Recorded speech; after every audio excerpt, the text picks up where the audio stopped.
Hello mga kaibigan, mga kapatid, purihin natin si Jesus, Maria at Jose. Mapagpalang araw ng Miyerkules sa inyong lahat. At nasa ika-26 na araw na tayo sa buwan ng Pebrero.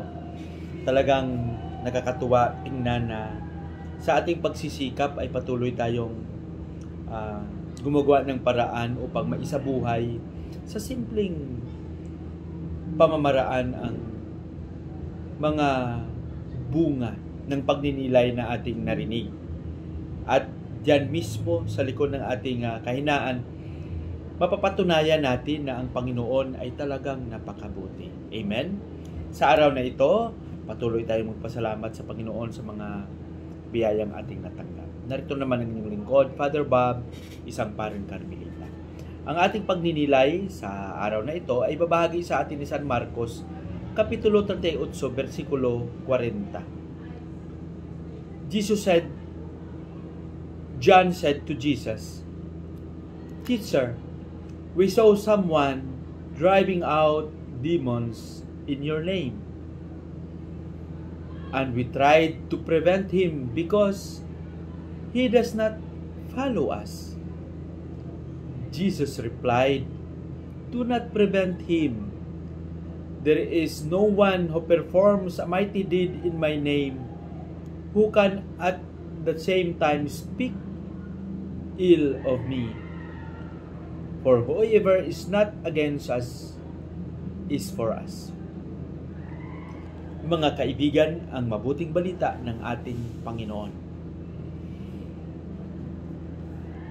Sa ating ebanghelyo sa araw na ito, nilapitan ni Juan si Jesus at sinabihan, "Panginoon, mayroon kaming nakitang isang tao na nagpapalayas ng demonyo sa pangalan mo. Pinigilan namin siya dahil hindi natin siya kasama." Pero sabi ni Jesus, "Huwag niyo silang pigilan. Dahil kung sino man ang nagpapalayas ng demonyo sa pangalan ko ay kasama natin. Kung sino man ang gumagawa ng kabutihan ay kabahagi ng ating misyon." Amen? Napakaganda. Para sa akin, ito yung pinakamagandang pagnilaya natin bilang mga Kristiyano. Alam mo, sa pangalan ni Jesus, lahat tayo ay nagkaroon ng misyon na maipadama ang pagmamahal ng Panginoon, gumawa ng mabuti, pairalin ang kapayapaan, pagtutulungan at pagkakaisa. Ngunit sa totoong pangyayari, nakakalungkot na maraming nagpapakilala na sila rin ay Kristiyano at dahil sa doktrina ay talagang nagkaroon ng banggaan ang mga pag-uunawa. Hindi naman tayo nagpapababa ng kaalaman sa mga kapatid natin sa ibang pananampalataya.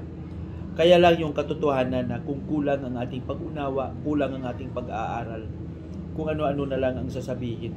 At ang masakit pa ay ang paggamit ng salita ng Diyos sa kanilang sariling pangangailangan, sa kanilang sariling pangkabuhayan. Bato-bato sa langit. Di man lahat. Pero kung makita natin na may mga kapatid tayo na pastor sa ibang pananampalataya na talagang inunawa nila ng mabuti yung salita ng Panginoon, sila yung mga taong madaling lapitan. No? Ako, sa aking kalagayan, marami akong mga kaibigang pastor at ni isa hindi kami nagdiskurso tungkol sa mga doktrina at pag-uunawa. But we help and support each other, lalong-lalo na sa usapin ng pagtulong, sa usapin ng pagpapadama ng pag-ibig ng Panginoon. Sana ito yung pairalin natin.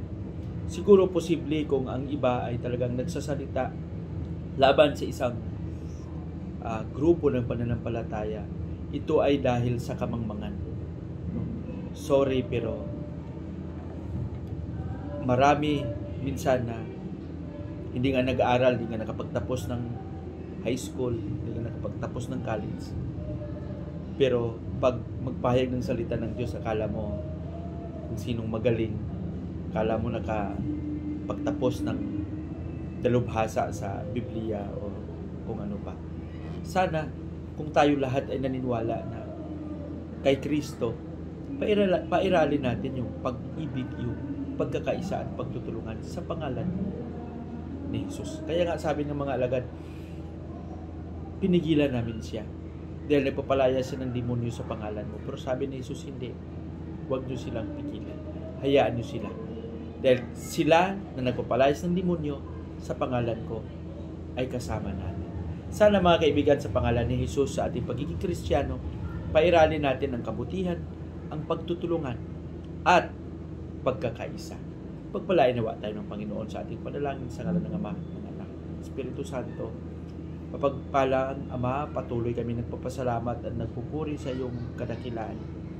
Tulungan mo kami na sa aming pagkakilala sa iyo, ang aming tatak na pagiging Kristiyano ay maipahayag namin sa aming mga kilos, sa aming patuloy na pagtupad ng aming tungkulin na maipalaganap ang iyong paghahari.